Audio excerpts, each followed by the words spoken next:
प्यारे विद्यार्थियों, नमस्कार। आज हम हमारे अपने YouTube चैनल सैर हैप्पीनेस संस्कृत एजुकेशन पर आपके लिए और हमारे YouTube चैनल के सब्सक्राइबर छोटे भाइयों की बेहद मांग पर हमने समांतर श्रेणी, जो एक बहुत ही महत्वपूर्ण टॉपिक है। क्या होता है ये समांतर श्रेणी? यानी अर्थमेटिक प्रोग्रेशन, जिसे इंग्लिश में एपी कहा जाता है। समांतर श्रेणी क्या है, प्रथम पद क्या होता है, सार्व अंतर क्या होता है, पदों का योग कैसे किया जाए और एनवा पद कैसे ज्ञात किया जाए, इनसे संबंधित आज हम आपको हमारे अपने YouTube चैनल सैर हैप्पीनेस संस्कृत एजुकेशन पर विस्तृत जानकारी देंगे। और आप हमारे साथ जुड़े रहे, और जिन्होंने इस चैनल को सब्सक्राइब नहीं किया सब्सक्राइब जरूर कीजिए, और जब भी आप वीडियो देखें पूरा देखें और लाइक जरूर करें और कमेंट बॉक्स में कमेंट जरूर दें। तो आइए हम आपको बताते हैं समांतर श्रेणी। प्यारे विद्यार्थियों, जिस प्रकार एक सीढ़ी होती है, सीढ़ी से हम स्टेप बाय स्टेप यानी सीढ़ी से स्टेप बाय स्टेप चढ़ते हैं, ठीक उसी प्रकार गणित की भाषा में जब हम किन्हीं संख्याओं को बार बार उसी क्रम में लिखा जाए, जोड़ा जाए या घटाया जाए, तो उस प्रकार जिससे मैं बताना चाहता हूं, मैं एक उदाहरण ले रहा हूं आपके सामने। 4, 7, 10, 13, ठीक है, 17, 21, आए समझे?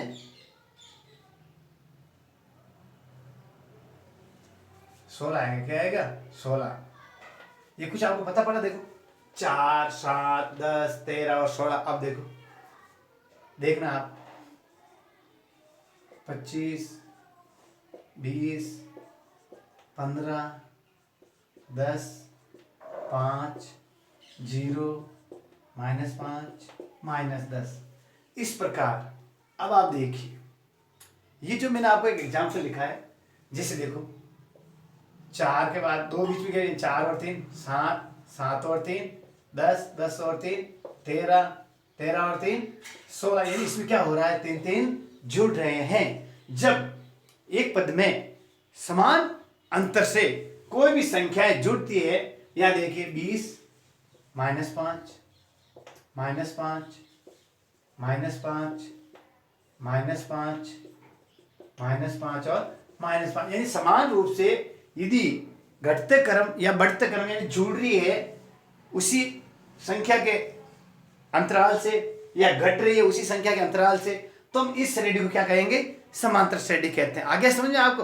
यानी समांतर श्रेणी के अंदर होता है, जो पहला पद होता है उसको A1 कहते हैं, दूसरा होगा A2, तीसरा A3, चौथा A4, पांचवा A5। या समझ लेना आप, प्रथम पद ध्यान रखना आपको, किसी भी समांतर श्रेणी में जो प्रथम पद होता है उसको A1 बोला जाता है, और जो अंत में चलता है एनवा पद कहलाता है। यहां तक आपके समझ में आ गया होगा कि किस प्रकार हम समांतर श्रेणी को समझ सकते हैं। अब प्यारे विद्यार्थी, गुणोत्तर श्रेणी और होती है जो गुणज के रूप में चलती है। समांतर श्रेणी हमेशा जोड़ या बाकी, जिसे हम योग या व्यवकलन भी कहते हैं, इस रूप में ये चलती है जो समांतर श्रेणी होती है। गुणोत्तर श्रेणी हमेशा गुणा या भाग में चलती है, उसे गुणोत्तर श्रेणी कहा जाता है। आपके कोर्स में अर्थमेटिक प्रोग्रेशन ही है, इसीलिए हम आपके लिए ये बात एक और बताना चाहता हूं। अर्थमेटिक प्रोग्रेशन यानी समांतर श्रेणी बहुत ही महत्वपूर्ण टॉपिक है, जो आपकी विद्यालय शिक्षा के साथ साथ कॉम्पिटिटिव एग्जाम में भी इससे रिलेटेड बहुत सारे प्रश्न पूछे जा सकते हैं। आगामी रेट और पटवार परीक्षा में भी इनसे संबंधित बहुत महत्वपूर्ण प्रश्न आएंगे। तो अब मैं आपको जानकारी दे रहा हूं, मैंने आपको ये बेसिक जानकारी दी कि किस प्रकार हम जो समांतर श्रेणी होती है इसको हम ज्ञात कर सकते हैं। आ रहा समझ में आपके? अब मैं बताना चाहता हूं, इसमें आता है एक तो पहला पद, प्रथम पद आ गया। अब आता है दूसरा, विद्यार्थियों, सार्व अंतर। ध्यान रखना, ये शब्द आप ध्यान रखना, डी। प्रथम पद ए होता है और सार्व अंतर होता है डी। सार्व अंतर कैसे ज्ञात किया जाए? ध्यान रखो, यानी द्वितीय पद में से द्वितीय पद माइनस प्रथम पद, ये ध्यान रखना आपने।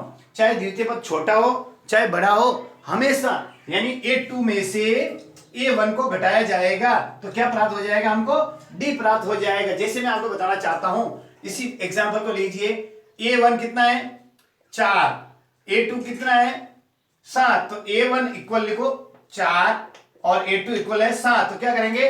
7 में से 4 घटाएंगे क्या आ गया 3, तो सारा अंतर क्या आया 3। ये भी आपको ध्यान रखना है कि प्रथम पद है, द्वितीय पद है, तृतीय पद है, चतुर्थ पद है, पंचम पद है। ठीक, आगे आपके समझ में, तो उसमें से क्या करना है, सारा अंतर कैसे ज्ञात किया। अब मैं आपको इसमें बताना, जैसे देखो ये दूसरा एग्जांपल है 20 माइनस 25, तो a1 बराबर कितना है 25, a2 बराबर क्या है 20, तो क्या करेंगे 20 माइनस 25 लिखेंगे। अब आपको घबराने की जरूरत नहीं है, जो संख्या बड़ी है चाहे प्लस की बड़ी है तो प्लस का चिन्ह, मतलब जिसको लगाता नहीं है वो प्लस का चिन्ह अन्वेष्ट होना है, और यदि माइनस की संख्या बड़ी है तो माइनस का चिन्ह आएगा। जैसे देखो 20 में से 25 जाते हैं घटाएंगे, यानी 25 में से 20 को घटाएंगे तो बड़ा माइनस का है तो माइनस के 5, यानी ऋणात्मक में आएगा। 20 में से माइनस 25 घटाते हैं तो आंसर आएगा वो ऋणात्मक आएगा, यानी डी बराबर हो गया -5, यानी अंतर किसका चल रहा है -5 घटने का चल रहा है और इसमें +3 का बढ़ने का चल रहा है।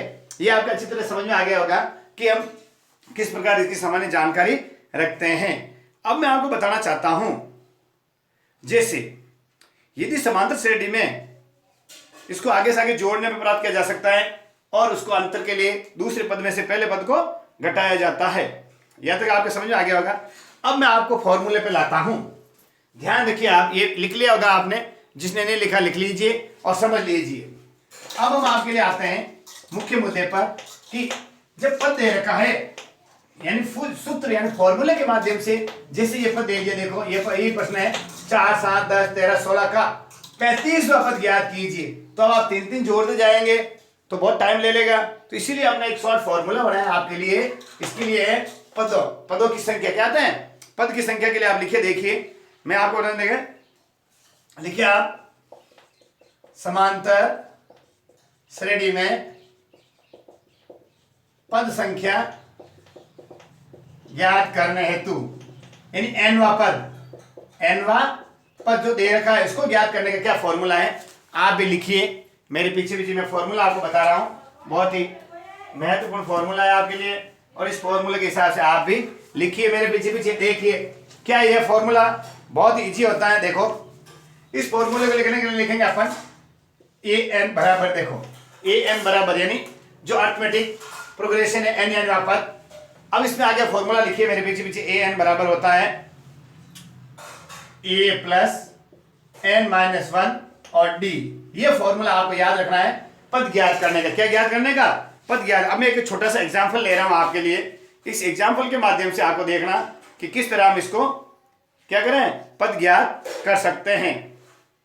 लिखिए मेरे पीछे पीछे एक छोटा सा एक बता रहा हूं क्वेश्चन, इसको आप भी समझ के लिख दीजिए कि हम कैसे इसको आगे से आगे हल कर सकते हैं। देखिए एक क्वेश्चन लीजिए,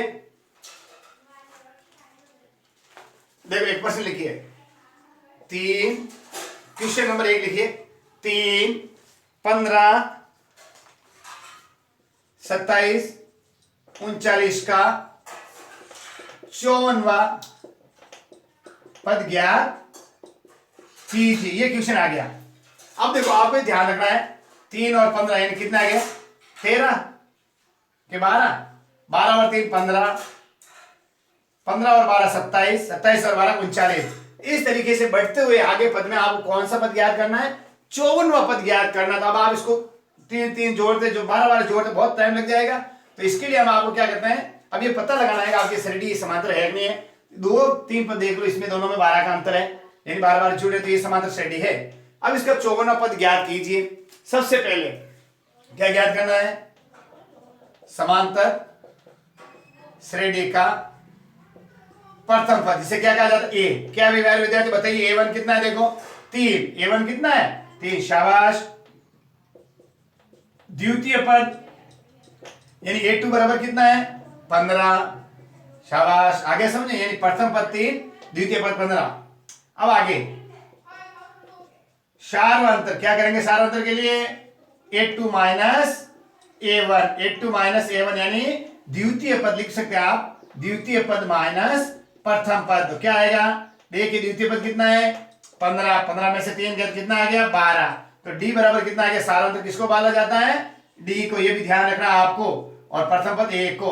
तो डी बराबर कितना आ गया 15 के 12, यानी 15 में से 3 गए तो 12, ये आ गया अपना डी। आगे सारांतर। अब आप देखिए एन वा पद nवां पद कितना है प्रश्न में देखिए 54वां, तो nवां कितना आ गया 54वां पद। आगे यहां तक समझ में। अब लिखिए आप फॉर्मूला ए एन बराबर ए प्लस कोष्टक n माइनस 1 और d, यहां तक समझ आ गया। अब ए क्या लिखेंगे 54वां पद, तो ए की जगह क्या आएंगे वापिस देखो, ए का मतलब होता है प्रथम पद 3 प्लस nवां पद कितना 54 माइनस 1 फॉर्मूले में, d कितना आया हमारा d आया 12। यहां तक आपको समझ अच्छी तरह आ गया होगा किस तरह इसको सॉल्व करते हैं। वापस देखो a 54 बराबर 3 प्लस, हमेशा प्यारे विद्यार्थियों बोर्ड मास का नियम ध्यान रखते हुए आपको कोष्टक के अंदर वाली संख्या को पहले सॉल्व करना। यानी 54 में से 1 घटा दिया हमने, क्या बच गया 53 और 12। यहां तक समझ आ गया। अब क्या चला भाई आगे देखो 3 प्लस 53 इंटू 12, क्यों लिखा 53 इंटू 12 ध्यान रखो, यानी कोष्टक के अंदर और बाहर जो संख्या होती है इनका हमेशा गुणा किया जाता है। तो 53 को 12 से गुणा कीजिए, देखो 3 दूनी 6, 5 दूनी 10, 3 एकम 3 और इधर 5 एकम 5, तो क्या बन गया 6 3 और 6 कितना है भाई 636, 636। तो क्या आ गया इसमें देखो क्या लिखेंगे 3 प्लस 636, तो कितने हो गए 639, ये आ गया अपना आंसर। तो यदि आप जोड़ने बैठते 12 जोड़ने बैठते तो आपको कम से कम 1 घंटा लग जाता, लेकिन आपको 1 मिनट के अंदर हमने ये सॉल्व करके बता दिया। 3 12 3 15 27 39 का 54वां पद ज्ञात कीजिए। देखिए a बराबर प्रथम पद 3, द्वितीय पद a2 बराबर 15, तो d ज्ञात करने के लिए 15 में से 3 को क्या करना अपन को घटाना है, यानी द्वितीय पद माइनस प्रथम पद, तो आ गया d बराबर 12। nवां पद प्रश्न में दे रखा है 54, तो an बराबर a प्लस कोष्टक n माइनस 1 और d, तो a 54 बराबर 3, a की जगह 3 लिख दिया, फॉर्मूले में सेट कर दो, कोष्टक लगा दो, n की जगह 54 लिख दो, माइनस 1 सूत्र में दे रखा है और कोष्टक बंद करके d की जगह 12 लिख दो। अब सॉल्व करो 3 का 3, इस कोष्टक को सॉल्व किया तो 54 में से 1 घटा दिया 53। अब इन दोनों को सॉल्व करेंगे तो दोनों गुणा कर दिया तो 636 आए, उसमें हमने 3 जोड़ दिए। इस तरीके से 639 जो आया है n बराबर 54वां पद है वो 639 है, लिख लीजिए आप। एक और आपको फॉर्मूला बता रहा हूं, देखिए एक छोटा सा सवाल लिखिए आप, देखिए लिख लिया आपने ये, ठीक है। तो अब आगे चलिए एक प्रश्न और आपको जो पदों से संबंधित है, ये आपके समझ आ गया पद।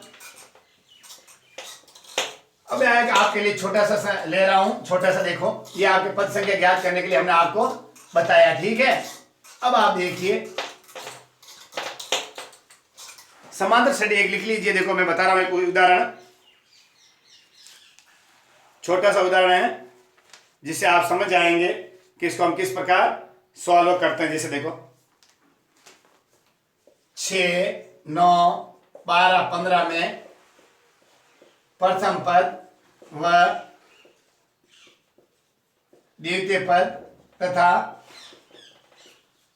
सार्वंतर ज्ञात कीजिए। 1 नंबर का छोटी कक्षा में पूछा जा सकता है इस क्वेश्चन को। सबसे पहले आपको हल करना है 6 9 12 और 15, ठीक, ऐसे डॉट डॉट। अब ये समांतर श्रेणी एपी जिसको कह सकते हैं अरिथमेटिक प्रोग्रेशन। तो सबसे पहले इसमें पूछा प्रथम पद, प्रथम पद हमेशा A1 को कहा जाता है, इसमें प्रथम पद है 6। दूसरा पूछ रहा है द्वितीय पद A2 बराबर 9, आ गया भाई 9। अब पूछ रहा है सार्वंतर, सार्वंतर क्या होगा देखिए आप, अभी हमने आपको बताया था उस विस्तृत प्रश्न में कि सार्वंतर हम कैसे ज्ञात कर सकते हैं। तो बताइए आप भी, बोलिए क्या करेंगे बताओ। यानी द्वितीय पद में से प्रथम पद को घटाएंगे A2 माइनस A1, यानी 9 माइनस 6 बराबर 3। अब यदि पूछा जाए आगे समझे तो d बराबर कितना, सार्वंतर किसको कहा जाता है, d को कहा जाता है, ये भी ध्यान रखना आपको, d को क्या है सार्वंतर, तो d बराबर कितना आ गया 3। ऐसा यदि प्रश्न पूछा जाए तो आपको सीधा द्वितीय पद में से प्रथम पद घटा के ये करना है। अब आगे पूछा जा सकता है, देखो एक प्रश्न है, अब आपने एक दे दिया, एक सीधा सवाल देखना आप, एक छोटा सा सवाल दिया, मैं भी आपके सामने कर रहा हूं, देखो यदि a बराबर 11, देखना आप, यदि a बराबर 11 और डी बराबर -4 हो तो देखना आप a बराबर 11 डी बराबर -4 हो तो प्रथम 4 पर एपी के लिखो। लिख सकते हैं आप। अब यहां पे a दे दिया। a बराबर होता है विद्यार्थियों प्रथम पद कितना 11, डी बराबर होता है सार्वंतर कितना है -4। तो अब क्या करना पहला पद 11 लिख दिया। ठीक है। अब डी बराबर क्या होता है इसमें से 4 क्या करेंगे हम घटाएंगे। क्या करेंगे अब इसको कैसे लिखेंगे देखिए आप। इसको मैं आपको बताना चाहता हूं कि कैसे लिखेंगे। देखो पहला पद क्या अब आपको ये बात भी बताना चाहता हूं। पहला पद क्या होता है देखिए सबसे पहले ये अब देखो सबसे पहले आपको पूरा फॉर्मूला बता देता हूं। प्रथम पद क्या हो जाएगा a, द्वितीय पद के लिए क्या करेंगे a प्लस डी। देखना तृतीय पद के लिए क्या करेंगे बताइए बताइए बताइए आपको भी तो आना चाहिए। यानी प्रथम पद a1 द्वितीय पद a1 प्लस डी आएगा। ठीक है आ रहा है तो कैसा जाएगा बताइए। तो 3 पद पूछे जाए क्या आएगा a माइनस डी a और a प्लस डी। देखो a माइनस डी a और a प्लस डी ये तृतीय पद के लिए प्रथम द्वितीय तृतीय हो गया। अब आगे चलिए चतुर्थ पद के लिए चौथा पद यदि पूछा जाए इसी में देखिए आगे आपको फॉर्मूला भी याद रखना चाहिए। चौथा पद पूछा जाएगा क्या करेंगे उसमें a माइनस 3d लिखेंगे। क्या करेंगे a माइनस 3d ये आप भी लिख लीजिए। फिर आएगा a minus D a plus D a और d। देखो a प्लस डी a आप भी लिख लीजिए। ठीक है फिर a यहां a माइनस डी कर दो a प्लस डी a आ रहा समझे और a minus 3d a plus 3d लिख दो। क्या लिख दो a प्लस 3d। इस प्रकार आपको जब तीसरा चौथा पद ये ज्ञात करना तो ये आपको फॉर्मूले लगाने पड़ेंगे। तब आपको देखो बता रहा हूं सबसे पहले हम आपके लिए चौथा पद हो गया पांचवा पद भी लिख दो। पंचम पद के लिए a माइनस 2d। देखो a माइनस 2d लिखिए a minus D a plus D आप भी लिख लीजिए और a plus 2d a plus 2d। इस प्रकार आपको ये 5 पद जब ज्ञात करने होते तो आपको अब सबसे पहले देखो इसके लिए आपको क्या करना पड़ेगा। पहला कौन सा प्रथम पद आ गया। इस क्वेश्चन को अब आपके लिए सॉल्व करवा रहा हूं। प्रथम पद यानी a1 बराबर क्या है भाई 11 आ गया। ठीक है अब द्वितीय पद के लिए क्या करेंगे a1 प्लस डी। ध्यान रखो a1 कितना है 11 प्लस क्या है डी का -4। यानी देखो अब देखो प्लस माइनस माइनस यानी 11 में से 4 गए तो कितने बचे 7। देखना अब आप ये आपकी समाधान स्टडी बन रही है। क्या बना देखो सबसे पहले क्या आ गया 11 फिर दूसरा आ गया 7। आगे देखिए फिर आपको द्वितीय पद आ गया। अब तृतीय पद के लिए क्या करेंगे a plus 2d a plus 2d। देखो यहां पे 2d लिखो। देखो a माइनस 2d या a प्लस 2d। अब यहां पे आएगा 3d और यहां पे 3d। अब आप देखो क्या लिखेंगे तृतीय पद के लिए। देखो आप a प्लस 2d करो। देखो क्या होगा देखिए करो। देखो पहला पद a1 वही 11 प्लस 2 और -4। अब क्या करेंगे 11 -8 11 में से 8 गए क्या बच गए 4। तो अगली कौन सी आ गई 4। अब आगे देखना चतुर्थ पद के लिए a प्लस 3d। क्या करेंगे a प्लस 3d लिखेंगे। तो लिखो देखो 11 प्लस 3 -4 तो क्या हो गया 11 माइनस 12। तो 11 में से 12 जाके आ जाएगा -1। ये आ गया -1। एक ट्रिक और है जैसे ये तो हमने आपको फॉर्मूले से बताया था। क्या बन गया 11 7 4 और -1। ये प्रथम 4 पद आपके किसके एपी अरिथमेटिक प्रोग्रेशन के ये हो गए। ठीक है ना। इस तरीके से आपको ये ज्ञात करना है।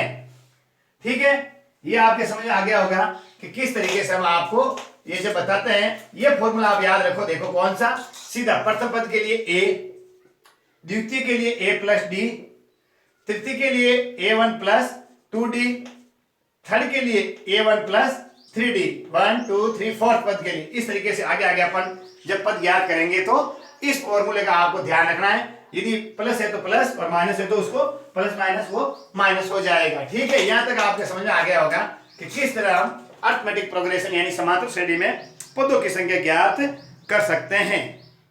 ठीक है, यहां तक आपके अच्छी तरह समझ में आ गया होगा कि समांतर श्रेणी में हम पद कैसे ज्ञात करते हैं और दिया हुआ हो तो अगले पदों को हम कैसे ज्ञात करेंगे। ठीक है, तो अब आप देखिए आगे मैं आपको बताना चाहता हूं। एक प्रश्न लिखिए आप, एक महत्वपूर्ण प्रश्न है, जैसे समांतर श्रेणी, आप ये लिख लीजिए। अब मैं आपको समांतर श्रेणी से संबंधित रिलेटेड प्रश्न बता रहा हूं कि कैसे हम इनको सरल करते हैं। ठीक है, अब देखो एक प्रश्न लिखिए आप,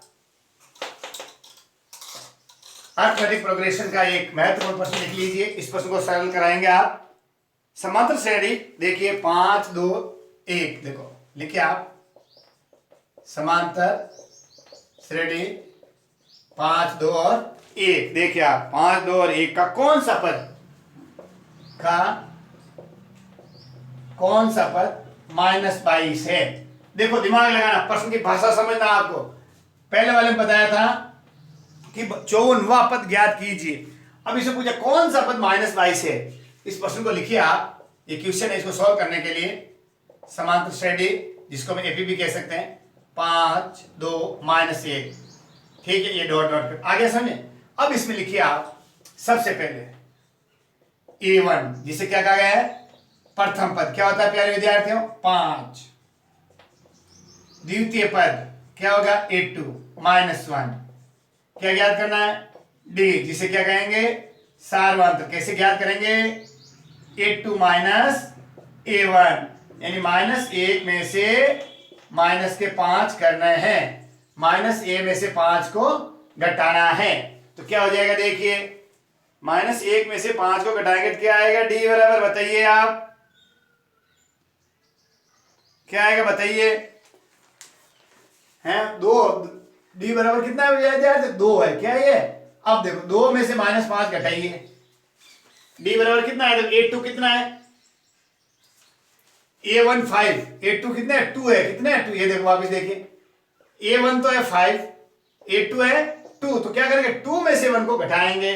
तो अब देखो माइनस के बड़े हैं, छोड़ क्या हो रहा है, क्या आ रहा है -3, यानी D बराबर क्या आ रहा है -3। ये देखिए आपका कंफ्यूजन दूर कर रहे हैं हम वापिस, सॉरी। देखिए प्रश्न है, इस प्रश्न में ये बताया गया है आपको कि एक समांतर श्रेणी 5 2 -1 का कौन सा पद -22 है। तो समांतर श्रेणी लिखी 5 2 1, A1 बराबर 5, A2 बराबर 2। तो सार्वंत्र 2 में से 5 को घटाएंगे 3 आ गया। यहां तक समझ आ गया। अब n वां पद क्या है, अपन को ज्ञात करना है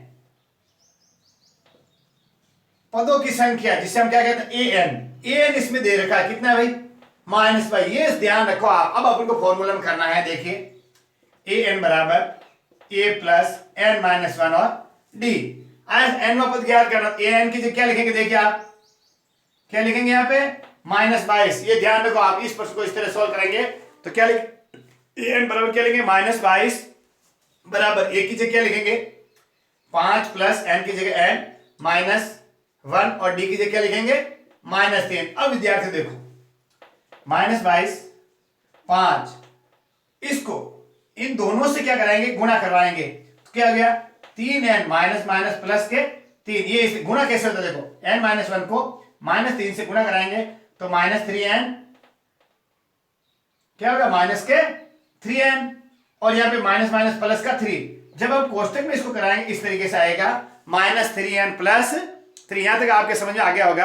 अब देखिए आप इसको सॉल्व कीजिए, -22 बराबर 5 माइनस प्लस माइनस माइनस हो गया 3n प्लस 3। यहां तक आपके समझ में अच्छी तरह से आ गया होगा। अब हम क्या करेंगे सुनना, अब या लगाओ, क्या क्या बन गया, ध्यान आपको क्या बन गया, ये समीकरण बन गया। क्या बन गया समीकरण। अब इनको क्या करेंगे पक्षांतरण करेंगे, यानी अंकगणित एक तरफ और जो बीजगणित के अक्षर उनको एक तरफ। तो माइनस के 3 इधर आते हैं तो क्या बन गया प्लस के 3, 5 ही रहेंगे 3 ही रहेंगे। ये 22 इधर आते ही किसके बन गए प्लस के, किसके बन गए प्लस के। अब देखो तो कितने हो गए 3n बराबर 22 और 8 30। तो 3n बराबर कितना है 30, तो n बराबर होगा 30/3 बराबर 3 एकम 3, 3 10। तो कौन सा पद माइनस 10वां पद कौन सा पद होगा 10वां पद। कितना इजी अपने आप को बता दिया आपको। देखिए समांतर श्रेणी 5 2 और 1 में प्रथम पद 5, द्वितीय पद 2, सारा अंतर 2 में से 5 को घटाए तो -3, nवां पद हमको ज्ञात करना है। पदों की संख्या यहां दे रखी है, यानी 22वां पद कौन सा पदों की संख्या, यानी 22वां पद जो दे रखा है, ध्यान रखना आप, nवां पद दे रखा है, यानी पदों की संख्या अपन को ज्ञात करनी है। पदों की संख्या nवां पद दे रखा है, nवां पद टोटल जो दे रखा है कितना है 22 होना चाहिए। तो 22 कौन से पद पे nवां पद हमको ज्ञात करना है। तो an बराबर a प्लस n-1d, an दे रखा है -22।